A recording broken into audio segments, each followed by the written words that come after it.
Jessica, top 3 pikaruuat. Kerroshampurilainen, Hesburger, salamipizza, kotsone.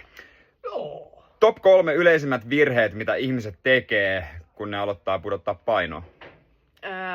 Aloitetaan liian kovaa ja halutaan kaikki kerralla ja syön ihan liian vähän. Top 3 urheilulajit, mitä sä seuraat. Lätkä, lätkä ja lätkä. Lätkä Mimme. Kyllä. Top 3 oikeasti terveelliset herkut.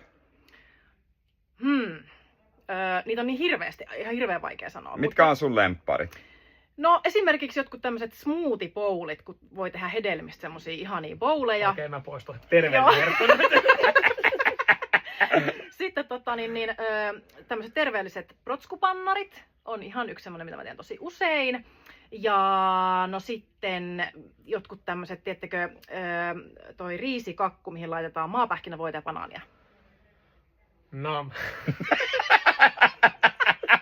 Tuli niin sydämestä toi namnia. No.